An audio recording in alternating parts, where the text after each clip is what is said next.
தலைப்பு: யோசேப்பு நம்முடைய முன்மாதிரி. பாகம் 3. யோசேப்பு தனது சகோதரர்களை மன்னித்தல் எனும் தலைப்பின் கீழ் உள்ள 16வது பாடம். Reprint number 5234. தலைப்பு: பலியை பார்க்கிலும் இரக்கம் உத்தமமாயிருக்கிறது. ஆதார வசன பகுதி: ஆதியாகமம் 45ஆம் அதிகாரம் 1 முதல் 46 வசனங்கள். ஆதார வசனம்: 133ஆம் சங்கீதம் 1ஆம் வசனம். இதோ சகோதரர் ஒருமித்து வாசம் பண்ணுகிறது எத்துணை நன்மையும் எத்தனை இன்பமுமானது. தனது சகோதரர்கள் எவ்வளவு மாற்றம் அடைந்துள்ளனர் என்பதை கண்ட யோசேப்பு அவர்கள் மீது அனுதாபம் அல்லது இரக்கம் கொண்டார். யோசேப்பின் விஷயத்தில் தாங்கள் தவறு செய்து விட்டார்கள் என்பதை அவர்களது இருதயம் இப்பொழுது உணர்ந்து கொண்டிருப்பதையும், தங்கள் மீதான தெய்வீக நிராகரிப்பை அவர்கள் உணர்ந்து கொண்டிருப்பதையும் மற்றும் அவர்கள் தவறுகளுக்காக வருந்துவதையும் யோசேப்பு கண்டபோது அவர் அவர்கள் மீது அனுதாபம் கொண்டார். வயதான தங்கள் தகப்பன் மீது அவர்கள் அக்கறை கொண்டிருந்ததையும், அன்பற்ற செயல்பாட்டினாலோ அல்லது வார்த்தையினாலோ தங்களது தகப்பனை மறிக்க பண்ணுவதில் துரிதப்படுத்துவதற்கான அவர்களது விருப்பமின்மையையும் யோசேப்பு கண்டபோது மிகவும் அனுதாபம் கொண்டார்.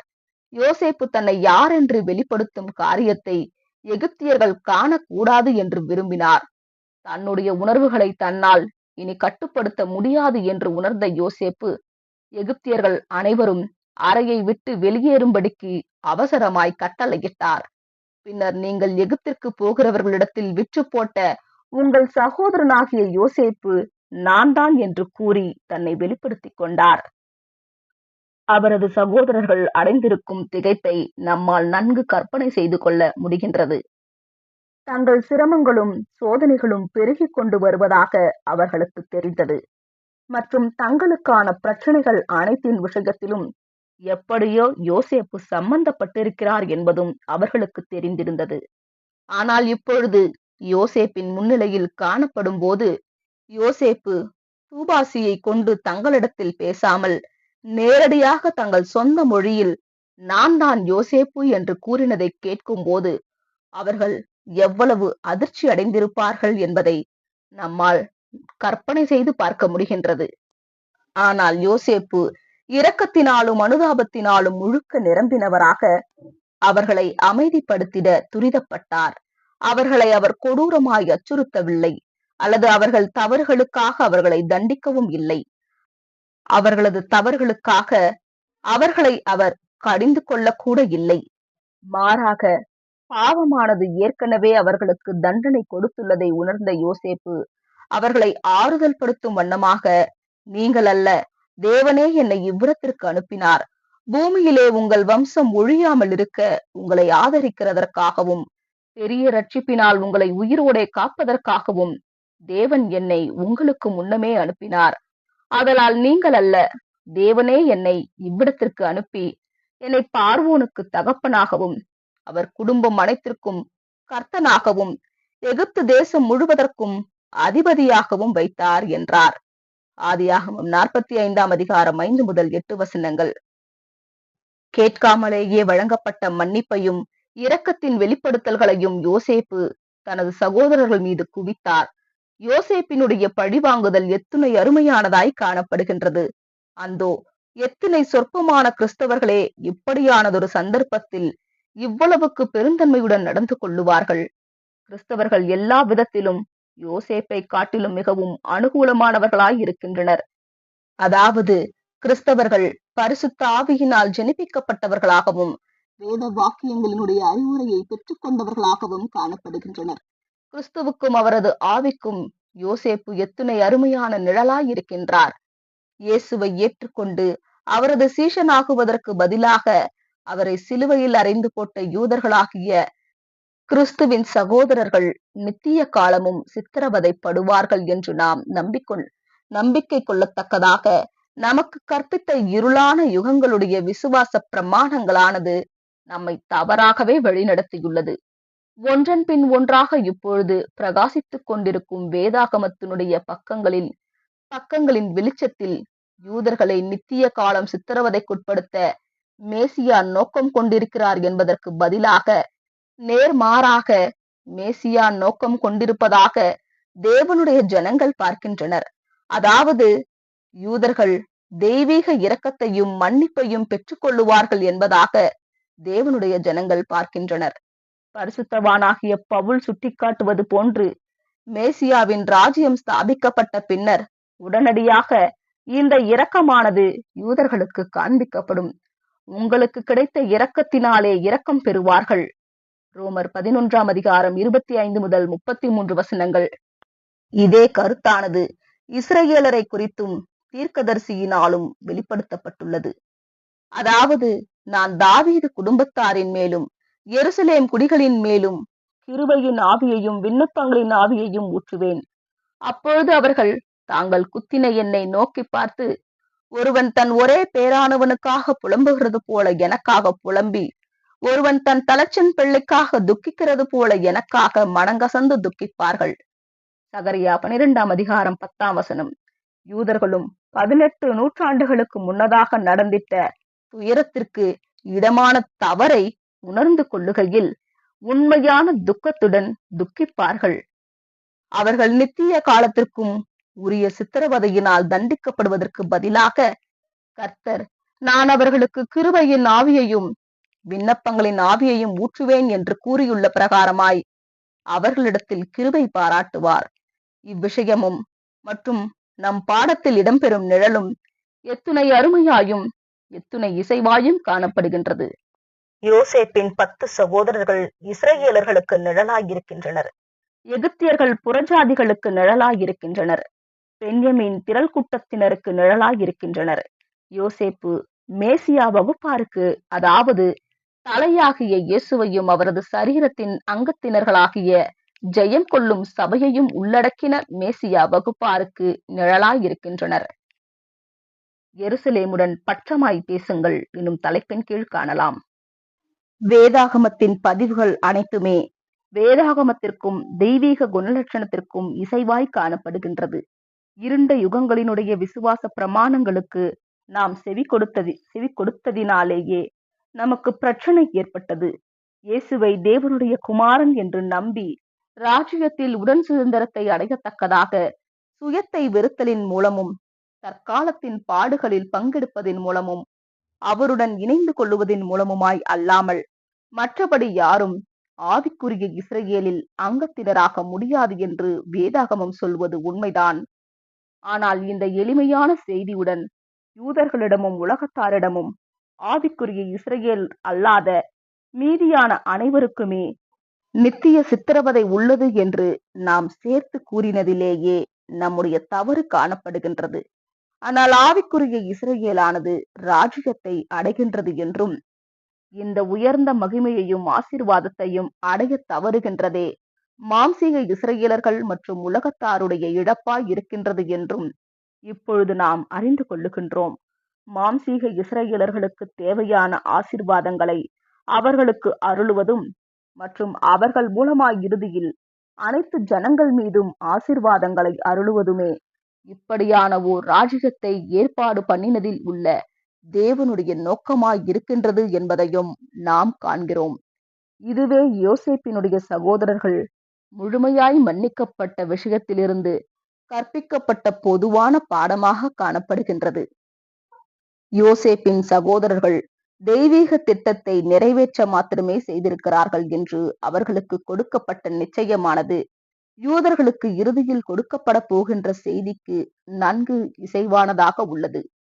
அதாவது யூதர்கள் மேசியாவை சிலுவையில் அறைந்து போட்டதான காரியமானது அவர்கள் தெய்வீக நோக்கத்தினை நிறைவேற்றினதாகவும் மற்றும் அதன் மூலமாக தேவனுடைய ஆசீர்வாதமானது பூமியின் குடிகள் அனைத்திற்கும் கிடைக்க பண்ணினது என்பதாகவும் உள்ள செய்தியில் இறுதியில் யூதர்களுக்கு அறிவிக்கப்படும். இதற்கு இசைவாகவே பரிசுத்தவானாகிய பேதுருவும் பெந்தகோஸ்தே நாளில் பேசிட்ட வார்த்தைகள் காணப்படுகின்றது. மனம் வருந்தின யூதர்கள் சிலரிடம் பரிசுத்தவானாகிய பேதுரு இக்காரியத்தை விவரிக்கும் விதத்தில், சகோதரர், நீங்களும் உங்கள் அதிகாரிகளும் அறியாமையினாலே செய்தீர்கள் என்று அறிந்திருக்கிறேன் என்றார். அப்போஸ்தலர் 3ஆம் அதிகாரம் 17ஆம் வசனம். அறிந்தார்களானால் மகிமையின் கர்த்தரை அவர்கள் சிலுவையில் அறைய மாட்டார்களே என்று பரிசுத்தவானாகிய பவுல் குறிப்பிடுகின்றார். 1 கொரிந்தியர் 2:8. யோசேப்பினுடைய சகோதரர்களுக்கு நிஜமாய் காணப்படும் யூதர்களிடத்திலான தேவனுடைய மனப்பான்மையானது ஏசாயா 40:1-2 ஆகிய வசனங்களில் உள்ள தீர்க்க தரிசனத்தில் தெளிவாய் காண்பிக்கப்பட்டுள்ளது. இந்த தீர்க்க தரிசனமானது விசேஷமாக இந்த சுவிசேஷ யுகத்தினுடைய முடிவு பகுதிகளில் நிறைவேறப் போவதாக இருக்கின்றது. இந்த தீர்க்க தரிசனமானது அவர்களுக்கு நித்தியமான சித்திரவதை உள்ளது என ஒரு வார்த்தை கூட குறிப்பிடுவதில்லை. மாறாக இந்த சுவிசேஷ யுகத்தினுடைய முடிவில் தேவனுடைய கிருபையானது யூதர்களுக்கு கடந்து வரும் என்றும், இயேசுவை தலையாக பெற்றுள்ள மேசியாவின் சரீரமாகிய ஆவிக்குரிய இஸ்ரவேலர்கள் வாயிலாக அவர்கள் இரக்கம் பெற்றுக்கொள்ளுவார்கள் என்றும் குறிப்பிடுகிற காரியங்கள் பரிசுத்தவானாகிய பவுலின் வார்த்தைகளுக்கு முழு இசைவுடனே காணப்படுகின்றது. என் ஜனத்தை ஆற்றுங்கள், தேற்றுங்கள், எருசலேமுடன் பட்சமாய் பேசி அதன் போர் முடிந்தது என்றும், அதன் அக்கிரமம் நிவர்த்தியாயிற்று என்றும், அது தன் சகல பாவங்களின் நிமித்தமும் கர்த்தரின் கையில் இரட்டிப்பாய் அடைந்து தீர்ந்தது என்றும் அதற்கு கூறுங்கள் என்று உங்கள் தேவன் சொல்லுகிறார். ஏசாயா 40:1-2. இஸ்ரவேலானவள் தனது மீட்பரை மரிக்க பண்ணத்தக்கதாக அவரை ரோமர்களிடம் விற்று போட்டது துவங்கி கிட்டத்தட்ட 19 நூற்றாண்டுகள் காலமாக அவமானம், நிந்தை மற்றும் துக்கத்தின் பாத்திரத்தில் பானம் பண்ணும் கட்டாயத்திற்குள்ளாக்கப்பட்டாள். இயேசுவின் பின்னடியார்கள் என தவறாய் தங்களை குறித்து அறிக்கை பண்ணி கொண்டவர்களின் கரங்களிலிருந்து இஸ்ரவேலானவள் இவ்வளவுக்கு உபத்திரவம் அடைந்ததற்காக நாங்கள் வருந்துகிறோம். கிறிஸ்துவின் ஆவியை தவறாக புரிந்து கொள்ளுவதற்கு அநேக காரணங்கள் யூதர்களுக்கு கிடைத்துள்ளதற்காகவும் நாங்கள் வருந்துகின்றோம். உண்மையுள்ள யூதர்களும் போலி யூதர்களும் காணப்பட்டதை யூதர்கள் நினைவு கூர்ந்தால் மாத்திரமே உண்மை கிறிஸ்தவர்களும் போலி கிறிஸ்தவர்களும் காணப்பட்டிருப்பதை யூதர்களால் புரிந்து கொள்ள முடியும். கிறிஸ்துவின் ஆவியில்லாதவன் அவருடையவன் அல்ல. ரோமர் 8:9. யோசேப்பு நீண்ட காலம் தவறாய் புரிந்து கொள்ளப்பட்டார் எனும் தலைப்பின் கீழ் காணலாம். யோசேப்பினுடைய சகோதரர்கள் அவரை புரிந்து கொள்ள தவறினவர்களாய் இருந்தனர். அவருக்கும் அவர்களுக்கும் உரிய குணலட்சணத்தில் மிகவும் பெரிய வித்தியாசங்கள் இருந்தது. அவர்கள் மிகவும் இரக்கமுள்ளவர்களாகவும் உருக்கமான இருதயம் கொண்டவர்களாகவும் மாறியிருந்தாலும் அவர்களிடத்தில் இன்னமும் கொஞ்சம் கசப்பின் ஆவியும் வன்மத்தின் ஆவியும் காணப்படவே செய்தது. இம்மனநிலையில் அவர்கள் ஒருவேளை யோசேப்பின் ஸ்தானத்தில் காணப்பட்டிருந்தால் அவர்கள் எதிர்காலத்தில் ஏதோ சில தண்டனைகள் அளிப்பதற்கு திட்டம் பண்ணினவர்களாக இருந்திருப்பார்கள். ஆகையால் இரக்கமும் சகோதர சிநேகமும் நிறைந்த யோசேப்பினுடைய வார்த்தைகளினால் அவர்கள் ஆச்சரியம் அடைந்தனர் மற்றும் அவர் சொன்னபடியெல்லாம் செய்வார் என்று அவர்களால் நம்ப முடியவில்லை. தங்களது தகப்பனாகிய யாக்கோபின் நிமித்தமாக தங்களிடத்தில் யோசேப்பு இப்படி தயவாய் நடந்து கொள்ளுகின்றார் என்ற முடிவிற்குள்ளாக அவர்கள் வந்தார்கள். ஆகையால் தான் பல வருடங்களுக்கு பின்பாக யாக்கோப்பு மரித்த போது யோசேப்பு தங்களை இப்பொழுது பழிவாங்கி விடுவார் என்று அந்த 10 சகோதரர்களும் மிகவும் நடுங்கி போனார்கள். அவர்கள் மீண்டுமாக யோசேப்பினிடத்திற்கு போய் அவரது மன்னிப்பை தொடர்ந்து காண்பித்தருளும்படி வேண்டிக் கொண்டார்கள். ஆனால் யோசேப்போ, பயப்படாதிருங்கள், நான் தேவனா? நீங்கள் எனக்கு தீமை செய்ய நினைத்தீர்கள். தேவனோ இப்பொழுது நடந்து வருகிறபடியே வெகுஜனங்களை உயிரோடே காக்கும்படிக்கு அதை நன்மையாக முடிய பண்ணினார். ஆதலால் பயப்படாதிருங்கள், நான் உங்களையும் உங்கள் குழந்தைகளையும் பராமரிப்பேன் என்று அவர்களுக்கு ஆறுதல் சொல்லி அவர்களோடே பட்சமாய் பேசினான் என்றார். ஆதியாகமம் 50:19-21. யோசேப்பு தேவனால் கற்பிக்கப்பட்டிருந்தார் எனும் தலைப்பின் கீழ் காணலாம். யோசேப்பு படிப்பினைகளை கற்றுக்கொண்டவராக இருந்தாலும் அவர் தேவனால் கற்பிக்கப்பட்டிருந்தார் என்பது தெளிவாய் தெரிகின்றது. தனது சகோதரர்களுக்கு எதிராக பழிவாங்குவதற்குரிய எந்த எண்ணமும் அவரிடத்தில் இருக்கவில்லை. அவர்களுடைய பாவத்தின் நிமித்தமாக எந்த ஒரு தண்டனையையும் அளிப்பது யோசேப்பின் காரியமாயிராமல் மாறாக தேவனுடைய காரியமாய் இருந்தது. அந்த தண்டனையை அவர்கள் பல வருடங்களாக தீமை சம்பவிக்கும் என எதிர்பார்த்த விதத்திலும் மனவேதனை அடைந்த விதத்திலும் பயந்து கொண்டிருந்த விதத்திலும் அடைந்தவர்களாக காணப்பட்டனர். ஒவ்வொரு தவறுக்கும் நீதியானது தண்டனை அளிக்கத்தக்கதாக தெய்வீக ஏற்பாடுகளை ஒழுங்குபடுத்துவது யோசேப்பினுடைய காரியமாய் இருக்கவில்லை. அன்பாயும் இரக்கமாயும் தயாளமாயும் மாபெரும் மீட்பருக்கும் அவரது ராஜ்யத்திற்கும் மாதிரியாய் காணப்படுவதும் தான் யோசேப்பினுடைய காரியமாய் இருந்தது. நம்முடைய சொந்த அனுபவங்களின் விஷயத்திலும் நாம் இப்படியாகவே காணப்பட வேண்டும். மிகவும் சொற்பமான வாய்ப்புள்ள இந்த மனுஷன் எந்த அளவுக்கு கிறிஸ்துவின் ஆவியை, சிந்தையை, சத்தியத்தின் ஆவியை விரிவாக கிரகித்துள்ளதை நாம் வியப்போடே கவனிக்கின்றோம்.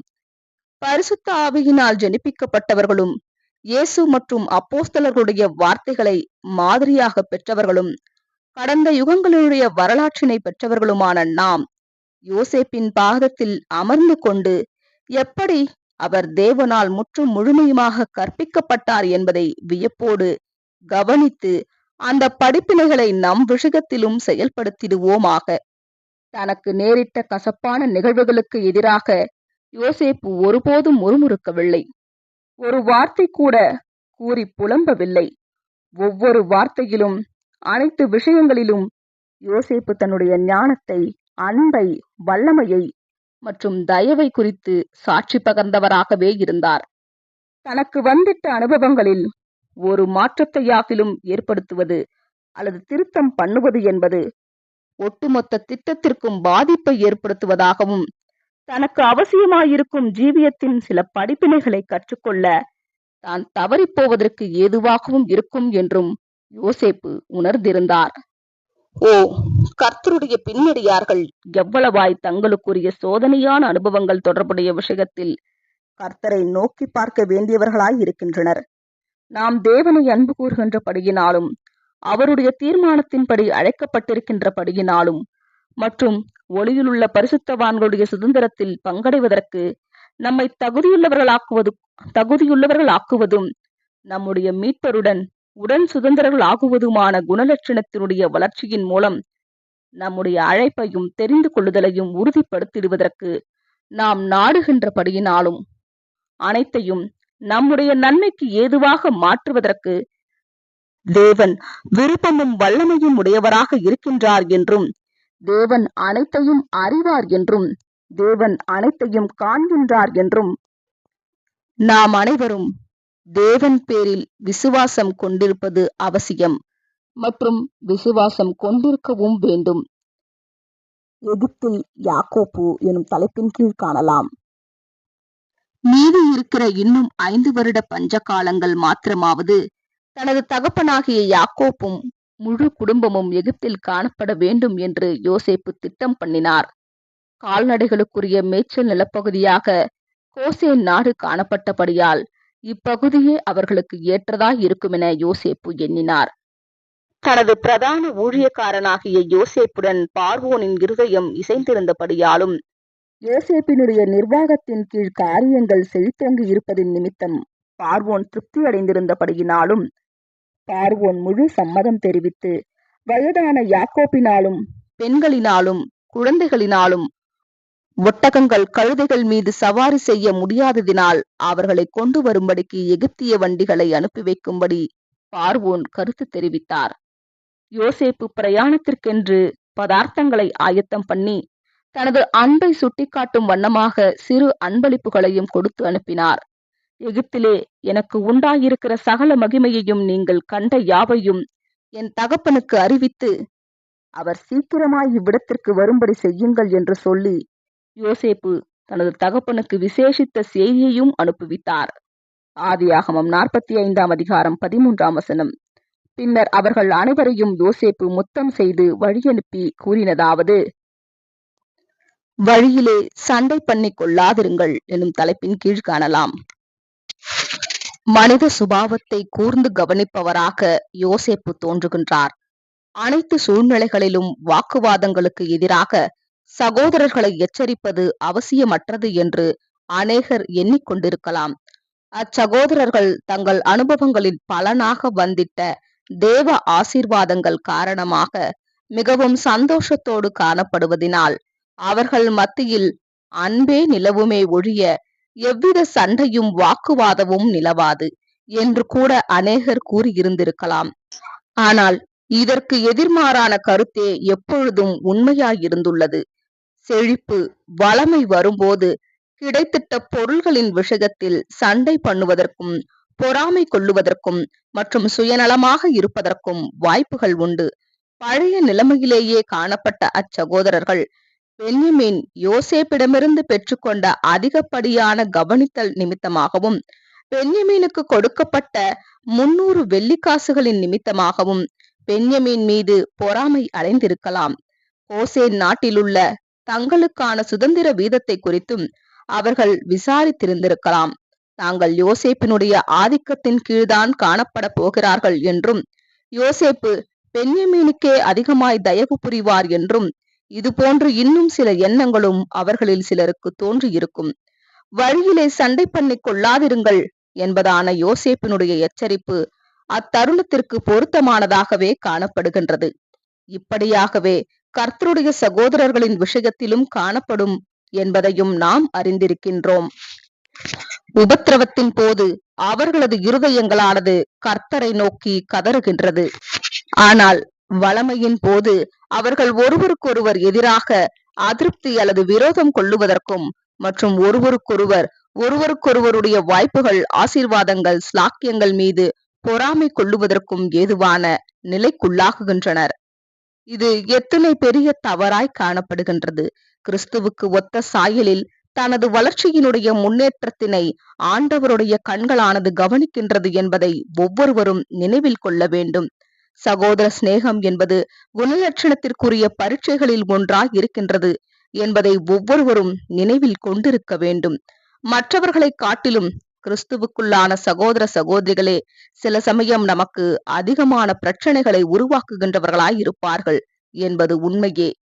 சகோதரர்களாகிய நம்முடைய நெருங்கின உறவும் ஒருவரையொருவர் பற்றின பெரும் அளவிலான அறிவும் தீமையாய் பேசுவதற்கும் விமர்சிப்பதற்கும் அதிகமான வாய்ப்புகளை நம் ஒவ்வொருவருக்கும் கொடுக்கின்றதாய் இருக்கின்றது. ஆனால் சகோதரர்கள் அல்லாத மற்றவர்கள் விஷயத்தில் இப்படியாக வாய்ப்புகள் இருப்பதில்லை. தேவனுடைய ஜனங்கள் அனைவரும் போகும் வழியில் சண்டை பண்ணி கொள்ளாதிருங்கள் என்ற யோசேப்பின் வார்த்தைகளை ஏற்றுக்கொள்ளுவது நலமாயிருக்கும். கர்த்தரினால் இவ்வழியே நமக்கு ஏற்பாடு பண்ணப்பட்டுள்ளது. அது இடுக்கமான வழியாகவும் சிரமமான வழியாகவும், மாம்சத்திற்கு முழுக்க துன்பம் நிறைந்த வழியாகவும், ஆவிக்கு அதாவது சிந்தைக்கு சோதனைகளும் பரீட்சைகளும் முழுக்க நிறைந்த வழியாகவும் காணப்படுகின்றது. ஆகையால் இந்த சிரமங்களுக்கு ஏற்ப அன்பும் இரக்கமும் ஒத்துழைப்பும் மற்றும் உதவிக்கரம் அளித்தலும் ஆதரவும் காணப்பட வேண்டும்.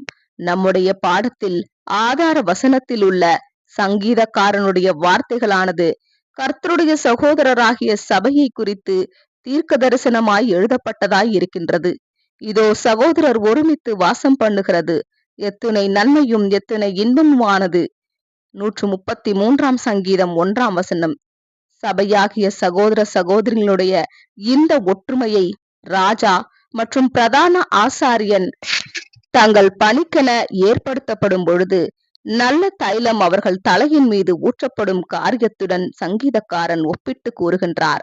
அபிஷேக தைலமானது பரிசுத்த ஆவியை குறிப்பதையும், இத்தைலமானது பிரதான ஆசாரியனுடைய தாடியில் வடிந்து அவரது அங்கியில் இறங்கி வடிந்து ஆசாரியனுடைய முழு சரீரத்தையும் அபிஷேகிப்பதையும் இங்கு பார்க்கலாம். இந்த ஆசாரியன் தலையாகிய இயேசுவையும் அவரது சரீரமாகிய சபையையும் உள்ளடக்கியதுமான ராஜரீக ஆசாரியனாகிய மெல்கிசேதேக்கை குறிக்கின்றார். பெந்தெகோஸ்தே நாளன்று கிறிஸ்துவின் சரீரமாகிய சபை மீது கடந்து வந்த பரிசுத்த ஆவியினுடைய அபிஷேகமானது இந்த சுவிசேஷ யுகம் முழுவதும் தொடர்ந்து வருகின்றது மற்றும் அவரது உண்மையான அங்கங்கள் அனைவரையும் அபிஷேகிக்கின்றது. இந்த அபிஷேகத்தினாலேயே இந்த அங்கத்தினர்கள் கிறிஸ்துவுடன் இணைக்கப்பட்டவர்களாக அடையாளம் கண்டு கொள்ளப்படுகின்றனர். நீங்கள் எல்லோரும் ஒரே ஆவியினாலே ஒரே சரீரத்திற்குள்ளாக அபிஷேகிக்கப்பட்டிருக்கின்றீர்கள். 1 கொரிந்தியர் 12 13 ஆமேன்.